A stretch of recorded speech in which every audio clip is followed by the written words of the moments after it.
Hey guys, Jeff here, bringing you another quick basing tutorial.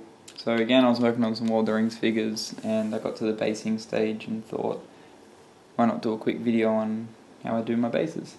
So this one is for like a Grasslands type base. Again, it's pretty quick and simple, just paint a bit and add a bit of flock is the only, about the only difference to the other one. So I use two browns and then rack off flesh. So I start with a base of flat brown by Vallejo. It's like my favourite brown at the moment. There is a Games Workshop colour, I think it's Calfan brown, I'm not 100% sure on the name, that is pretty much identical to this. Then I got this beige brown by Vallejo as well, which I do highlight with, and then I do a light dry brush with rack off flesh. So yeah, the first step is to do the flat brown.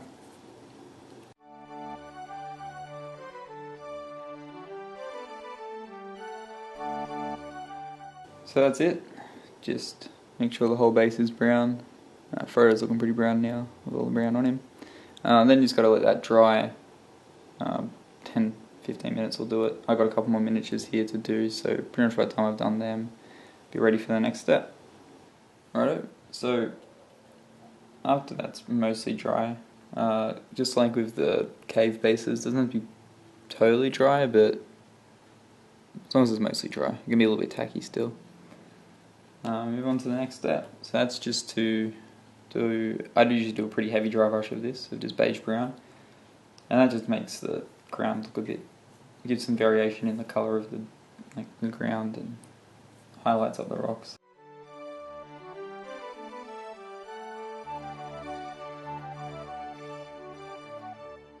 Yeah, once you've done that, I don't know how well it'll show up on the camera. You'll notice it's just like a lighter shade of brown over the top now. And then the next step we can get into straight away. Now we're ready for the next stage, and that's just use a little bit of rack art flesh. And I tend to be a bit lighter with this than I am with the beige brown. It's really just to get a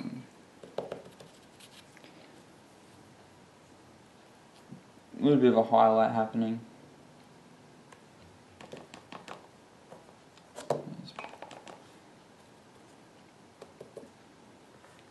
And yeah, you just go in and try just to touch like the tops of some of the rocks. That's probably a bit much on the brush.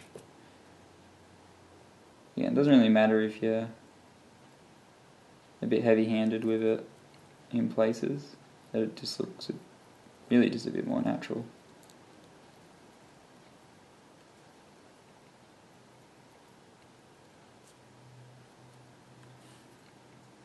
Yeah, that's how quick that step is. It's already done. And that's ready for flocking now. Next step then is to get a little bit of PVA glue. And I got this little tub of flock here. This is a army painter grass green, I believe. Yeah, just gonna, there's a couple ways you can do this. I'm just gonna do it with a brush, but you can just apply the PVA straight to the figure. I find it's a bit better if you just get a little blob out on a bit of paper towel. I just ripped a bit off the top bit that's currently in my wet palette. Then get an old brush. This is my glue brush. I've had it for years. I always use it for glue. It's amazing that it hasn't, all the bristles just haven't stuck together. But yeah, you just get a bit on the end of your brush and then find a couple of spots where you want some grass. I'm just going to do a little bit down here.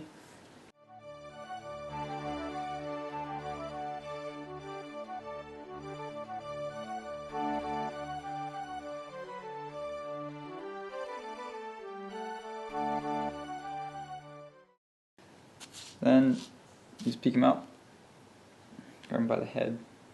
I think it's probably going to be a bit hard to show, but I normally just get a bit and sprinkle it over. If there's a little bit of wet paint, it might stick to that, but it doesn't really matter. either come off or you'll just have a light covering there. So I sort of, yeah, I tend to cover the base pretty much entirely, pretty heavily like that, and then turn on the side and just tap the bottom of the base a few times until you can't really see much falling off. And then just wipe the sides up a bit with your finger. And it'll look something like that. So you can see, even though I didn't put glue in the middle, the paint must have still been a little bit wet there, so it's stuck there, but I quite like it. And yeah, that's ready for the next step. But again, and catch these guys up and then do that. So there is one more step. This is sort of an optional step, but I do it sometimes. Again, that's him with the static grass. And that's to add a little bit of extra stuff like little rocks and stuff. I'm going to add a little bit of clump foliage to a couple of these. So I've just got my little tub of, I have a big bag of clump foliage, but I tend to break lots of little bits up and put into here just to have like some bits that are pretty much ready size for putting on bases. I'm just going to get a couple of little bits. I think I might only do this on 2 of them. Yeah, I'll do one on Frodo. He's Frodo. I'll do the lighter of the 2 clumps on him.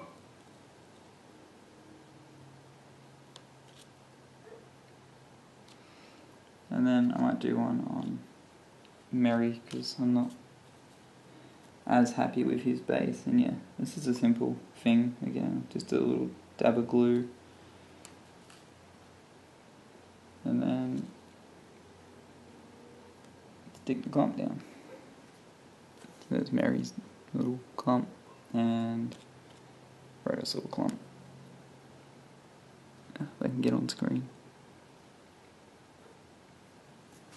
And once you've done that, it's best, I've got an old PVA glue bottle, it had about that much left in it, maybe a little bit more, and I filled it up with water,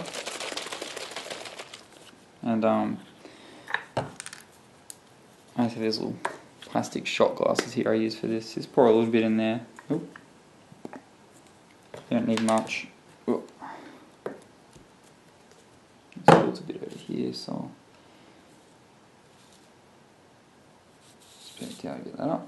And then all you do is on the ones with clump foliage, it's just really watery PVA essentially. Make sure you got no old really thick glue on there, which I do at the moment. And you just get a bit of this watered down solution and just let it soak into the sponge of the clump foliage. So if it sits a little bit on top, it will eventually soak in. And all this does is it soaks through the clump foliage and then it dries and it makes the clump foliage a little bit like I guess stiffer, so it's not doesn't like break away as easy. Yeah, that's all you really need to do. And then see, this one's not really soaking in as well as the other one. It normally looks a bit more like this, where it's soaked in. Yeah, like I said, once that's dry, the clump foliage will be like a lot harder, and it won't break away as easy as it does when it's like this.